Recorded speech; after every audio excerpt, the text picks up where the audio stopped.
day 5 of Unit 8 on quadratic equations and functions. So before we get started on day 5's lesson, let's go over our homework from last lesson. So we did real world quadratic equations. For number 1, we were talking about an acorn dropping from a tree. So I have a little diagram over here.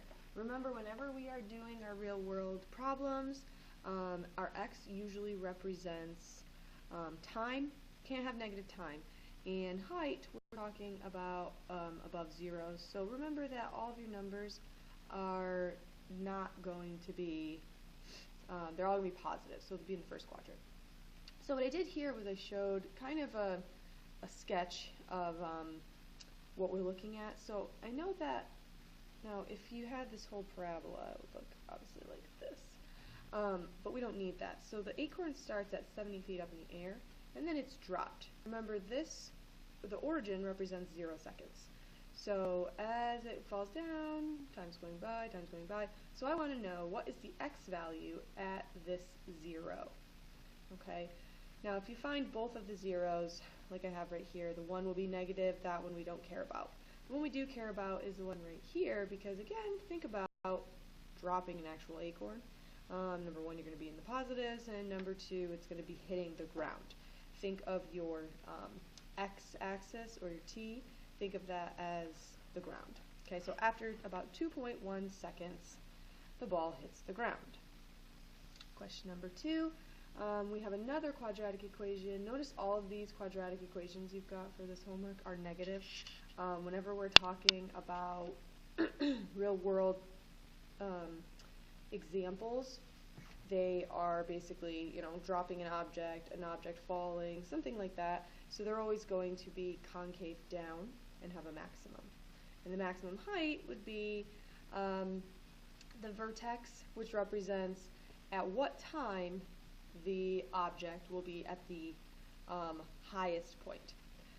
Now your graph might look a little bit different depending on how far apart you labeled your x-axis. We'll call it your t-axis since we're talking about time. Make sure that you have everything labeled. And again, you're going to want to start when t is 0, and then you're going to go all the way to 3. So I just drew the whole numbers. You really needed to use your graph to help you out with this one, because your vertex, it was a little bit tricky for you to find that symmetry that we usually find. So I picked a couple points, and then I had to find my maximum using our calculator. So remember, on your calculator, you're going to hit second calc max, and then you go to the left, press enter, to the right, press enter to guess, and it will give you your coordinate. So it was about 1.4 seconds. It said to the nearest hundredth, so make sure you write 1.40. I know it seems kind of redundant and not necessary, but if it says to the nearest hundredth, you got to put something there. And for part C, that one, so basically both of these you could have found with just the vertex, part B and C. So the vertex, the y value was about 12.8 feet, set to the nearest tenth, so make sure you write that as well. Okay, question number 3, Jerome throws a ball from a platform at 80 feet. So again, this is exactly the same as the acorn question. All I want to know is what that 0 is. Okay, so that one was a nice whole number, so just using your calculator you can figure that one out. Number 4 and 5, both of those you had to estimate. For number 4, we wanted to know what the vertex was. I wanted to know the time it hits the highest point. So if it's asking for time, it wants your x. If it's asking for the height, it's asking for your y. Okay? And then for number 5, remember, we cannot have negative time, so we can cross out 2 and 4. And number 3 can get crossed out because it is referring to the range, not the domain. Okay, so today we are going to talk about transformations. So these are very similar to the questions that, or the functions that we've done so far. So we're going to kind of look at these by graphing them. So what I want you to do, we are going to use x squared. Remember, x squared is our parent function. Okay, that's where all of our other functions transform from. Okay, so I'm going to leave in y1, I'm going to leave x squared for all of these. So again, our aim today, our essential question is how do we transform quadratic equations or parabolas. Okay, so I want to see what happens when I add 2 to the outside. Add 2 to the outside. So go ahead and press graph.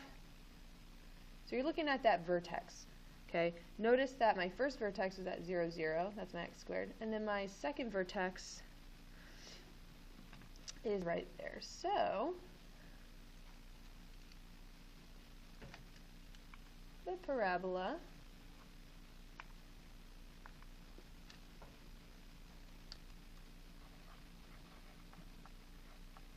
shifts up 2 units. Okay.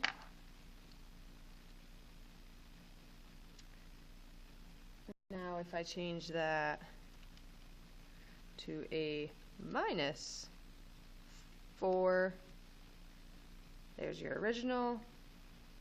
All right. So you can see that it clearly shifts down. Let me get this red off because that is bright.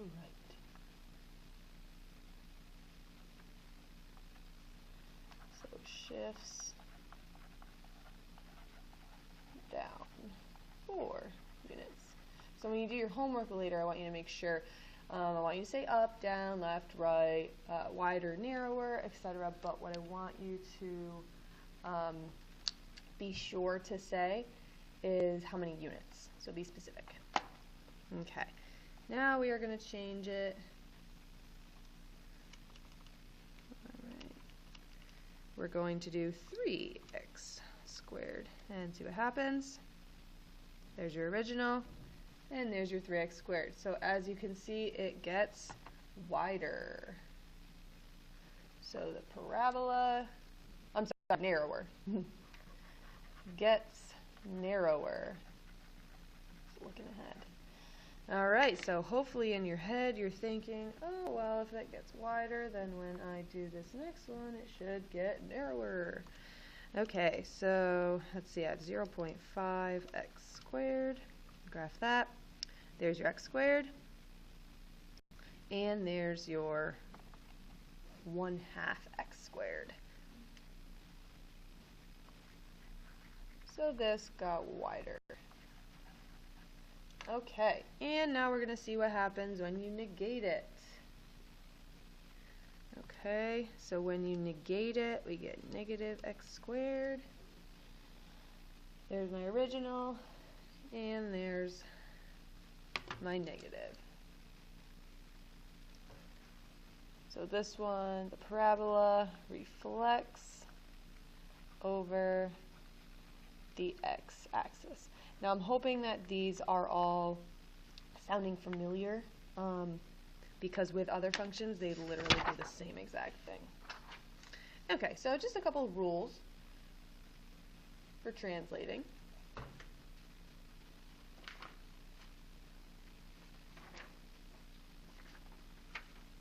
So when C is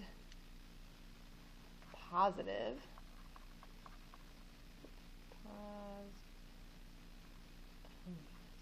okay,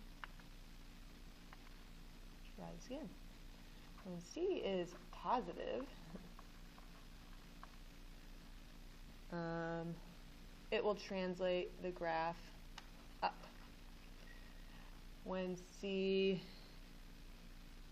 is in there is negative, it will translate the graph down. Okay? When x squared is being multiplied by a number greater than 1, so greater than 1, I'll write it in words in case you guys forget your symbols.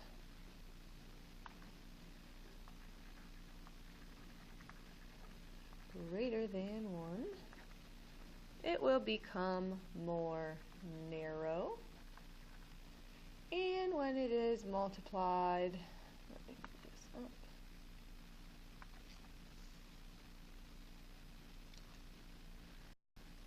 by a number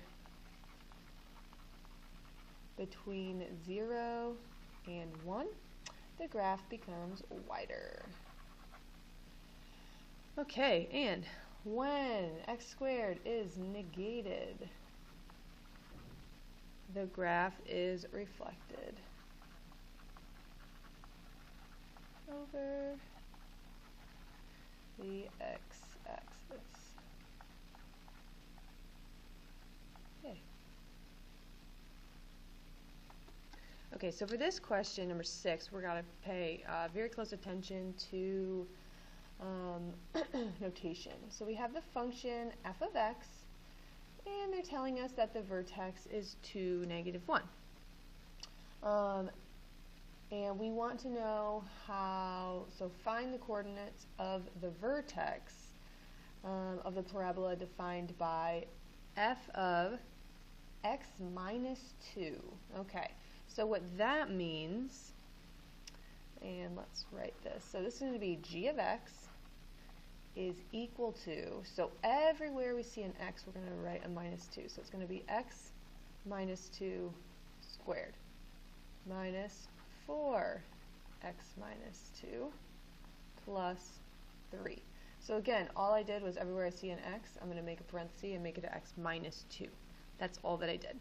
Okay, so let's put this in our calculator. And the first thing I'm going to do, so let's see, 2, -1. So 1, 2, -1. So I'm not going to draw that parabola, but this is where we're going to base our shift around. So go ahead and put that in your calculator. Okay, so I typed this in exactly how we wrote it. I'm going to press graph. So you get the general idea of where it is on your graph. Okay, and then I'll go to the table. Scroll down until you get some good numbers and where it flips around. Okay, so I'm going to start at 1, 8, I think. Okay. Okay, so I have my table and I have my graph. I made the vertex of f of x, I made that red. So what we want to do, and when you guys are looking at your transformations, what I want you to notice is I want you to notice what happens to your vertex. Okay, so if you look at the vertex of g of x, okay, you'll see that it goes, so f of x, let's see, so f of x was 2, -1, all right? So notice that my x changed, but my y stayed the same. So this means that it went right 2 units. Okay, so 2 units to the right. Now let's make sure we answered the question. Explain how you arrived at that question, at that answer. Okay, so my little explanation. So first I found the vertex, so you want to make sure that you write that down. So g of x has a vertex of 4, -1. And then we're going to explain, so basically the function g of x shifted 2 units right because you are subtracting 2 from x. Also, okay, so because you drew it, that's, you know, helps justify your answer. Okay, but again, you want to be as specific as you can. But if you are subtracting inside, it moves to the right. So hopefully you're thinking, ooh, if I add, it moves it to the left. Okay, question number 7. We have a graph. We don't know what A is, but let's pretend it's a 1. Okay. So if A is multiplied by -1/2, the graph of the new equation is wider and opens downward, wider and opens upward, narrower and opens downward, narrower and opens upward. So let's think about this. First of all, I can cross off 2 and 4.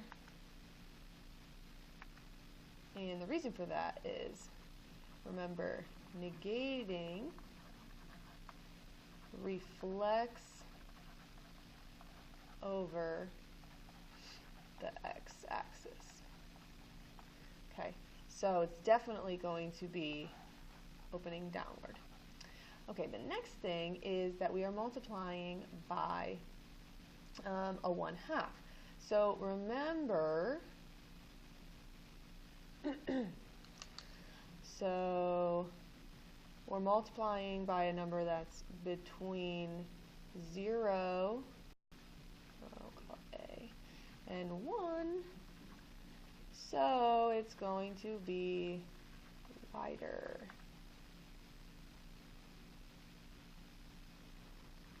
Okay? All right, and if you wanted, you can choose like actual values. So let's say I picked like 4x squared. Well, half of 4x squared would be 2x squared. Oh, forget to negative. So negative 2x squared. So let's watch what happens. So there's 4x squared. And then there's negative 2x squared. So notice that it's a little bit wider because we cut it in half. And that's what happens. So if I were to multiply it by 2 instead of dividing it by 2, then that's what would happen. Okay. So we have a graph f of x is equal to 3x minus 2 squared plus 1 compared to the graph x squared. Okay. So the first thing I notice is I have a plus 1 on the outside. So before I even get started, let's actually put this in our calculator. Okay, so I put these in my calculator, and I want to see what happens to them. So let's see. So here's my x squared, and here's my other one. So if you notice, if you look right here, so this vertex is at 0, 0. This one is up 1. Okay. Another thing we can do, let's look at our vertex. Okay. So my vertex is 0, 0. And for this one, my vertex is 2, 1.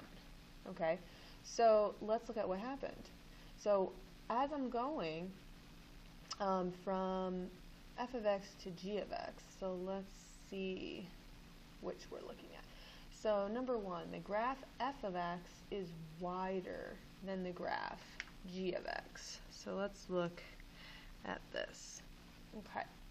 So this is my original one, so this is g of x, and the skinny one is f of x, okay? So f of x is definitely not wider, so we'll cross any that say that. F of x is wider. Okay, so 1 and 4 can't be it because we see clearly that g of x is wider. So let's look at 2. So the f of x is narrower, so that's right. Okay, sorry, it's supposed to be a check mark. Let's see. And the vertex is moved 2 units to the right and up 1. So let's see. 2 units to the right, 1, 1, 2, and up 1. Yup, that works. There's our answer. Okay. So that is the end of our lesson. So for your homework, scooch that up. Okay, for your homework, you're just going to do page 21. Make sure you do them all. When it's asking you to order them or to describe what happens, again, you're using words like shifts up, down, left, right, by how many units, or you're just going to say it gets narrower or wider.